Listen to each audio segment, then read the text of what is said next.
वक्त ज्यादा मजे का होता है जब आप देख ही नहीं रहे होते, जब लोग सुन ही नहीं रहे होते, आप जब लोग मान ही नहीं रहे होते। तनकीद, तन्हाइयां, डिनायल, रिजेक्शन ऐसा हाईलाइटेड खड़ा होता है आपकी लाइफ में, आप सोच नहीं सकते। लेकिन जब ये अल्लाह का मौजा आता है और जब ये घूमता है ना, जब ये पलटा घूमता है इंसान का और अल्लाह का मनोसलवा उतरता है इंसान की, सबसे ज्यादा इंजॉयमेंट है वो चेहरे देखने की जिनके सामने से तू गुजरे।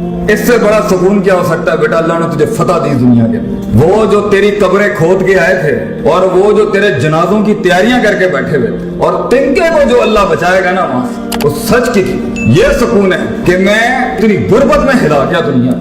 ये सुकून है कि मैंने सच्चाई और पॉजिटिविटी के इतने बाप गर्म कर दिए जब इतनी मनफियत और नेगेटिविटी खड़ी थी। उम्मीद का पैकर बनाया अल्लाह ने किसी को, इससे बड़ी क्या जीत हो सकती। ये सुकून है बेटा कि मैं आजाद हूं और इन्फ्लुएंस कर रहा हूं, इम्पैक्ट क्रिएट कर रहा हूं। लीडरशिप इतनी बड़ी हो कि लोग लोटे उठाने आते हो बेटा तेरे कि उस्ताद जी हमें कुछ सिखा दें। This is the fun of life बच्चे। जब ये तूफान गर्म हो तभी तो दिए जलाने का मजा है जिंदगी के अंदर। जब हवाएं का रुख तेरे खिलाफ हो बेटा तभी तो एक फलसफा बन के उभरने का मजा है। लोगों के साथ रेवड़ के साथ चलने के अंदर हर वक्त इनकी सिमत चलना, ये कैसे सुकून हो सकता है? उस पाकीज़गी को पाने के लिए तुझे आंखों से दरिया बहाने पड़ेंगे आंसुओं के। जब वो आंसू बह जाएंगे, जब तू अपनी औकात को, अपनी हैसियत को कायनात में पहचान लेगा, जब तू अल्लाह की हैसियत को पहचान लेगा, उसकी मैं को पहचान लेगा और अपनी मैं को कुर्बान करेगा, this is the start of सुकून कि मैं आजाद हो गया लोगों से। आज मर भी गया, कुछ तो मेरे अमाल नामे में कुछ 3-4 अच्छी चीजें तो होंगी, शायद अल्लाह माफ कर दे। और यकीन रखिए अल्लाह गाफिल दिल की दुआ कबूल नहीं करता। यकीन रखिए, अना इंदा ज़न्नी अब्दी भी,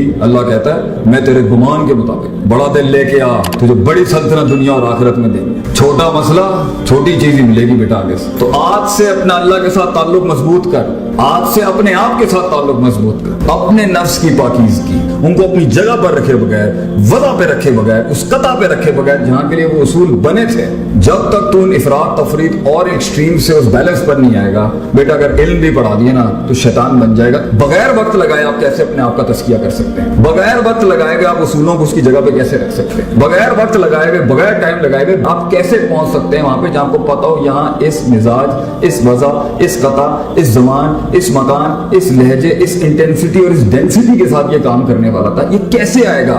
अक्सर काम हमारे इसलिए दुनिया में खराब हैं, अक्सर बर्बादियां हमारी इसलिए खड़ी हुई हैं और सुकून इसलिए बर्बाद हैं उनके एक तो हम अल्लाह से दूर हैं, वो तो है ही है। दूसरा हमारे फैसले गलत, तरजीहात गलत, हमें पता ही नहीं है यहाँ पे किस तरह करना था, किस म्यार से करना था, किस मिजाज से करना था। तो स्ट्रेटेजिकली भी ग्राउंड के ऊपर हम मार खा रहे हैं, सुकून नहीं है, फैसले गलत, और स्पिरिचुअली भी हम मार खा रहे हैं, अल्लाह से ताल्लुक नहीं है, और पर्सनली भी मार खा रहे हैं कि अपने आप से भी ताल्लुक नहीं है। और एक झूठ के अंदर अगर इंसान ने जिंदगी गुजारनी है तो ठीक है, फाइन, झूठ के साथ आप जी तो लेंगे, लेकिन अल्लाह ने इंसान को एक मुआवजा नहीं बनाया। ये मेरे लिए बहुत मुश्किल था कि मुआवजे इंसान के साथ हो, ये तो एक डिग्री, इंसान खुद एक अल्लाह का मुआवजा बन जाए, खुद अल्लाह की एक दलील बन जाए, अल्लाह की एक हुज्जत बन जाए दुनिया के। और इससे बड़ी क्या बात है कि जिंदगी में इंसान वो काम करे कि क़यामत के दिन अल्लाह बुला के बोले क्या मेरा ये बंदा नहीं कर रहा था? वो काम कर कि अल्लाह की दलील बन जा तू वहां पर। वो काम कर के क़यामत में जब लोग कहेंगे ना ये काम होता नहीं था, ये काम हमारा मसला, तो अल्लाह तुझे बुला के बोले क्या ये नहीं था तुम्हारे अंदर? क्या इसने बर्दाश्त नहीं किया? क्या इसने मिजाज नहीं देखे? क्या इसने वक्त नहीं काटा? क्या इसने तंगी नहीं काटी? क्या इसने डाइवर्सिटी नहीं अपनाई? क्या इसने उन तन्हाइयों अंधेरों में हमें नहीं पुकारा? तो बेटा जिंदगी ऐसी गुजार कि इंसान को छोड़ के दूसरी मखलूकात तेरे हक में गवाहियां दे। आसमान जमीन से उतरे वो सारी चीजें, ये कायनात तुझे रिस्पॉन्स करेगी बेटा। इससे बड़े सुकून की कायनात तेरे हक में रिस्पॉन्स करेगी। तू इससे रिस्पॉन्स नहीं ले सका, तू इसको यूटिलाइज नहीं कर सका, तू इसको अपने हक में नहीं खड़ा कर सका। ये मगर स्टार्टिंग पॉइंट है अपने आप और अपने रब से मुलाकात। इसको माइनस करके ये मादा परस्ती से अगर आपको लगता है कुछ मिल जाएगा आपको, तो बेटा ऐसे लोग जिन्होंने इन वजह से तुझे कबूल किया था और तूने इन वजह से जिनको कबूल किया था, बेवफाइयां, गद्दारियां और छोटे पनों के अलावा कुछ नहीं दिखेगा। अल्लाह ताला मेरी कौम को, मेरे बच्चों को जिंदगी में इनको वो सुकून अता फरमाए जो हकीकी सुकून है, अल्टीमेट सेटिस्फैक्शन। वाखिर दावाना अल्हम्दुलिल्लाह रब्बिल आलमीन।